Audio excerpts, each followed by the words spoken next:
So here we are in Pro Tools, and let's just go ahead and dig right into this. And first thing you want to do is go up to your Elastic Audio plugin selector, left click on that, and you'll have your dialog box that pops up, and you got all your algorithms here. Okay, you got polyphonic or polyphonic, rhythmic, monophonic, and vari-speed, and also X-form. So let's just go over each one of these. Your polyphonic, it's your general all-purpose algorithm, and it's effective with a wide range of material. Complex loops and multi-instrument mixes. It's good for that. It's your general all-purpose algorithm. And your rhythmic, that's good for your drums. If you just have, just basic drum tracks, nothing else, that's perfect for that. Your monophonic is good for like your vocals, any mono channel. Vocals, guitar, bass, anything you're going to be recording in mono, you want to go ahead and choose that algorithm.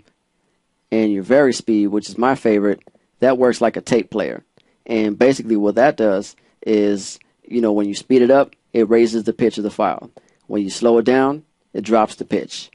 And it's really, really good. If you can get some crazy effects with that. I mean, you can have a lot of fun with it, the vari-speed. It's great for remixing. I'm going to show you some tricks that you can use with this particular plugin with vari-speed.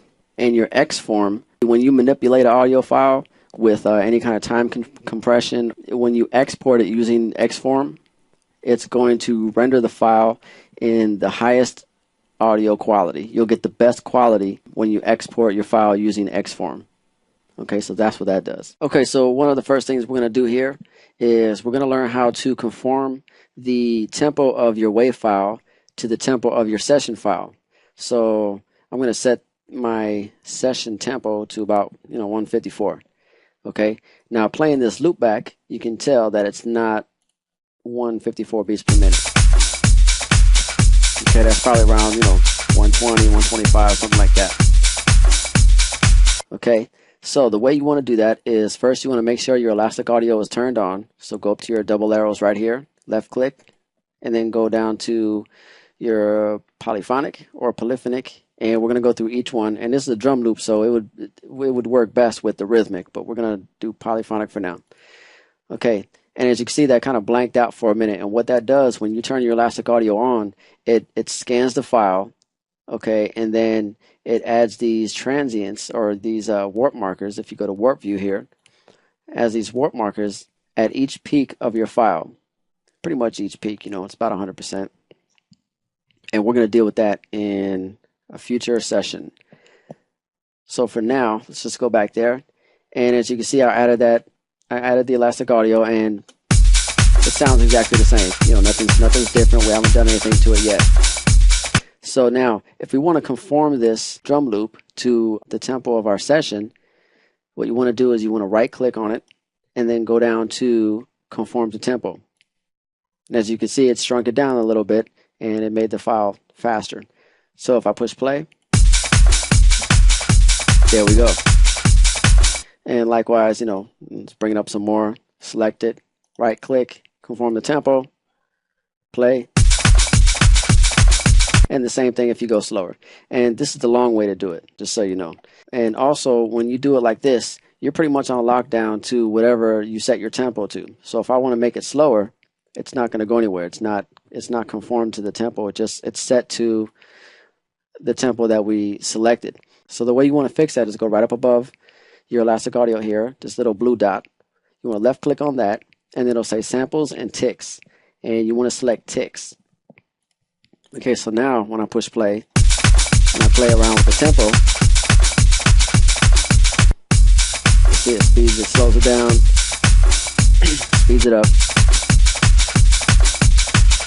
Okay, and what you want to know about this algorithm here, your polyphonic, is that your polyphonic and your rhythmic and also your monophonic, it's going to keep everything, no matter how fast you make your file or how slow you slow it down, it's going to keep the pitch the same. Now, the only thing is when you're working with a lot of samples, if you make it really low, like let's say, 62 beats per minute, that's what it's going to sound like. And you can try to correct it by selecting on the algorithm, and then you'll get this dialog box that pops up. And this window button here, if you move around, move it up a little bit, it tries to fix it, but it's not, it's not really gonna do anything. And so likewise with the rhythmic. And now the rhythmic, instead of it sounding distorted when it's trying to fix it, it's going to make it sound a little more choppy. So because this is a drum loop and we're using the rhythmic algorithm, it'll work a little bit better. See, with that decay on there, so it chops it up a little bit, so there's not so much distortion. Now the monophonic, like I said before, that's good for vocals and guitars and bass and stuff like that. And it's really not going to sound good when we add it to this file. As you can see, it's scanning the file. And if I play that now, doesn't sound too good.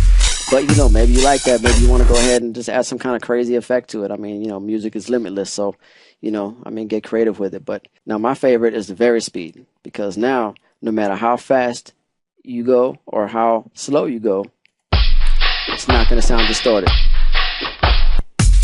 You know what I mean? So if I make it real fast, raises the pitch, drop it down low, brings the pitch down. Now, one of the cool things about varispeed is, let's say you like the way that sounds, okay, but you don't want it to be that slow. All right. So check this out. What you want to do is left click on your Elastic Audio and then select None. And what's going to happen is this little dialog box is going to pop up and it's going to ask you, do you want to commit the file? Do you want to keep the changes that you've made? Or do you want to revert the file if you want to go back to the original way the file was made? So in this case, we want to just hit commit, right? Commit the file. And so now your file, it's still at the same tempo. Okay, so everything's still the same. Okay, but now what we're going to do is I'm going to bring this tempo back up to about, say about 140. Okay, and I'm going to turn my Elastic Audio back on. Okay, and I want to keep the tone, I want to keep the pitch, so I'm going to use my polyphonic. Okay, see how it darkened it out, it scanned it? Now I'm going to play it again. Speed it up. Yeah, you know what I mean? You get some crazy effects with that. And the rhythmic is going to do the same thing. It's probably going to sound a little bit better because we're working with drums. Play around with the decay. Not much of a difference, but like I say, you just play around with it, and that's a cool effect that you can do with the with the varispeed algorithm. And so let's say we want to do the same thing, but we want to speed it up instead of slowing it down. All right, so let me just undo everything. So now let me go ahead and we'll just speed this up. Bring it up to like 235, 240, all right? So that's real fast. Same thing, we're just going to commit it. Commit, and then we're going to turn it back on. We'll go to rhythmic or polyphonic, and we'll bring our tempo down just a little bit. See what I mean? Get some crazy effects with that. Let me go ahead and loop that.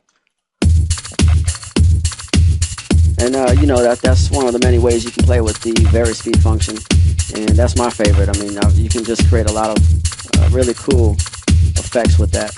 Okay, so what I want to do next is I'm going to show you how to beat match using our workspace. Instead of conforming our tempo this way, I'm going to show you another way to do it. It's the fastest way, and you'll have a lot of fun with it.